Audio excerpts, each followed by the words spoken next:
ഈ ഓണം എന്ന് പറയുമ്പോ ആദ്യം എന്താ പെട്ടെന്ന് മൈൻഡിൽ വരുന്നത്? ഓണം എന്ന് പറയുമ്പം എന്താണ് പെട്ടെന്ന് വരുന്നത്? നമ്മൾ സദ്യ പരിപാടി, ഉം, ഓണ ആഘോഷം, പിള്ളേരായിട്ട് നമ്മൾ വെക്കേഷൻ ആയിരിക്കും ഉം, അല്ലേ? വെക്കേഷൻ ടൈമല്ലേ? അപ്പോൾ vacation. ഒരു ടൂർ പരിപാടി പ്ലാൻ ചെയ്യും. ഉം.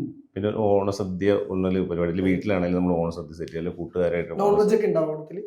ഓണത്തിൽ നോൺ വെജ് ഇല്ല, ഏ, ഫുൾ വെജിറ്റേറിയൻ. ഏ, നമ്മുടെ അവിയൽ, സാമ്പാർ, ഏ, എല്ലാ ഐറ്റംസും, ഏ, കിച്ചടി, പച്ചടി കുറേ സംഭവങ്ങളുണ്ടല്ലോ, ഉം, പുളിശ്ശേരി, മറ്റു സംഭവങ്ങളൊക്കെ അങ്ങനെ ഉം. പോണ്, പപ്പടം ഒക്കെ. അത് വേറെ സമയം ഇപ്പോഴും ഉണ്ട് കേട്ടോ, ഇപ്പോഴും ഉണ്ട്. ഇപ്പോഴും വേറെ സ്റ്റൈലിലായെന്നേ ഉള്ളൂ. ഇപ്പോൾ വീട്ടിൽ എനിക്കൊന്നും വീട്ടിലുണ്ടാക്കുന്നില്ല പലരും എന്ന് തോന്നുന്നു. ആ, പുറത്തുനിന്ന് നാട്ടിൻപുറത്തുണ്ടായിരുന്നു. ഇപ്പോൾ ഇതല്ലോ, ഏ, നമ്മൾ ഓർഡർ ചെയ്ത് കഴിഞ്ഞാൽ ഉം, ഇല ഉൾപ്പെടെ വരുമല്ലേ. പണ്ട് നമ്മൾ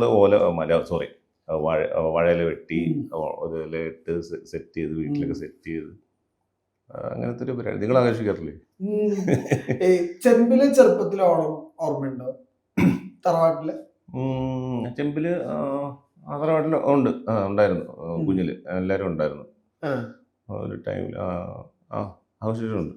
എല്ലാരും വന്നും പോയും നിക്കണ. തറവാട്ടിൽ അങ്ങനെയല്ല. നമ്മുടെ അമ്മ വീട്ടിലല്ല എല്ലാവരും കൂടുതൽ കൂടുന്നത്. ഉം, അതല്ലേ മെയിൻ. അച്ഛൻ്റെ വീട്ടിൽ ആരും അങ്ങനെ കൂടാറില്ലെന്നാണ് എനിക്ക്. അമ്മ വീട്ടിലേക്ക് പോവുക, വെക്കേഷന് പോവുക, ഓണം ആഘോഷിക്കുക, അല്ലെങ്കിൽ ക്രിസ്മസിന് ഇതിന് പോവുക,